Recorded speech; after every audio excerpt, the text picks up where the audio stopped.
Praise the lord, हालेलुया। प्रभु यीशु मसीह के नाम में एक बार फिर आप सभी को जय मसीह की। जैसा कि हमने उत्पत्ति के पहले अध्याय में देखा, परमेश्वर ने सृष्टि की रचना की, फिर हमने मनुष्य की रचना दूसरे अध्याय में देखी।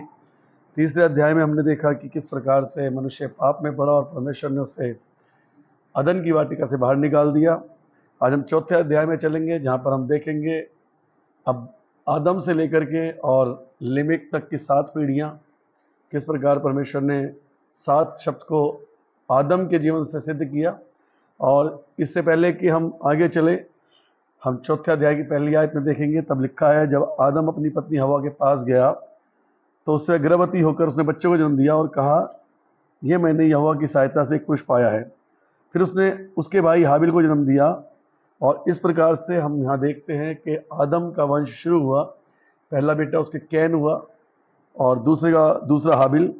कैन का अर्थ है प्राप्त करना और हाबिल का अर्थ है श्वास, अर्थात अल्प काल्पनिक, मतलब जिसकी कोई उम्र ना हो, उसको बोलते हैं अस्थाई होना। और उसके बाद आप देखेंगे कि किस प्रकार से कैन ने और हाबिल ने परमेश्वर के सम्मुख भेंटों को चढ़ाया।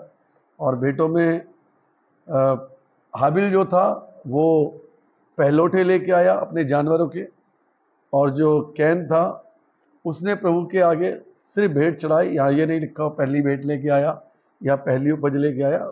यहाँ ये लिखा है कि वो अपनी कुछ भेंट प्रभु के सम्मुख लाया, जिसमें हाबिल की भेंट को प्रभु ने ग्रहण किया और कैन की भेंट को स्वीकार ना किया। इससे कैन क्रोधित हो गया और कैन के क्रोधित होने के बाद उसने अपने भाई की हत्या कर दी। परमेश्वर के पूछे जाने पर उसने ये कहा कि मैं नहीं जानता मेरा भाई कहाँ है, लेकिन परमेश्वर जानते थे कि उसने अपने भाई की हत्या कर दी है। इस प्रकार से ये चैप्टर हमें आगे की ओर ले जाता है। परमेश्वर ने किस प्रकार से उसको श्राप दिया, उसे भगोड़ो कहा, उसे कहा कि तू उपज करेगा लेकिन उपज तेरे पास रहेगी, तू भागता रहेगा। उसने परमेश्वर से आराधना की, प्रार्थना की, प्रभु ऐसा ना होने पाए। तब परमेश्वर ने कहा कि जो कोई कैन को मारेगा उसका 7 गुना बदला लिया जाएगा। परमेश्वर फिर भी उससे प्यार करता था, उसे चाहता था, इसलिए परमेश्वर ने उसको इस बात का भरोसा दिलाया।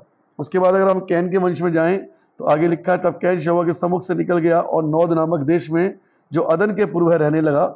जब कैन अपनी पत्नी के पास गया, वह गर्भवती हुई, उसने हनोक को जन्म दिया। फिर कैन ने एक नगर बसाया और उस नगर का नाम उसने पुत्र के नाम हनोक रखा। हनोक से इराद उत्पन्न हुआ और इराद से महुयाइल उत्पन्न हुआ और महुयाइल से मतुशेल उत्पन्न हुआ और मधुशाइल से लेमेक उत्पन्न हुआ। इस प्रकार से आदम की जो पीढ़ी थी लेमेक तक, वो 7 पीढ़ियां हुई। आदम से कैन, कैन से उसके अन्य बच्चे और एंड में लेमेक। यहाँ पर अन्यों के बारे में लिखा नहीं गया, लेकिन लेमेक के बारे में लिखा कि उसने 2 स्त्रियां ब्याह ली, जिनमें से एक का नाम आदा और दूसरी का नाम सिल्ला था। आदा ने याबाल को जन्म दिया और तंबू में रहना और पशुपालन, इन दोनों की रीति का प्रवर्तक हुआ। और उसके भाई का नाम युवाल था, वह वीणा और बांसुरी बजाने वाला बना। और सिल्ला ने तूबल कैन नामक एक पुत्र को और जन्म दिया, वह पीतल और लोहे के धार वाले हथियारों का गढ़ने वाला था।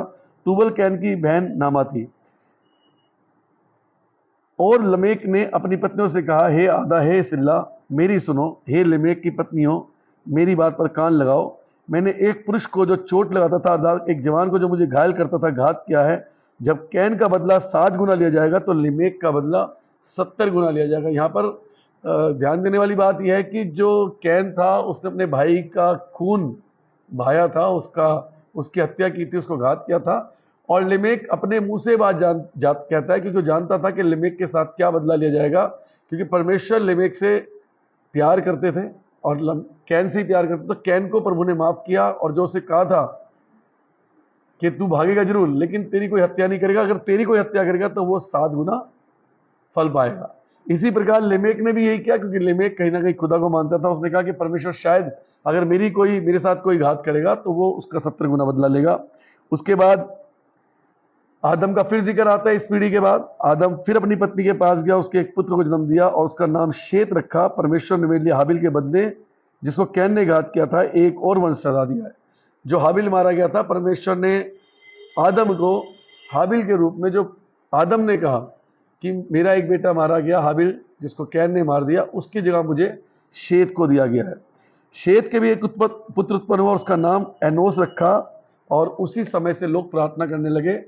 पहली बार वचन के अंदर इन 4 अध्यायों में आया है कि लोग एनोस के बाद, जब एनोस पैदा हो गया उसके बाद लोग परमेश्वर यहोवा से प्रार्थना करने लगे।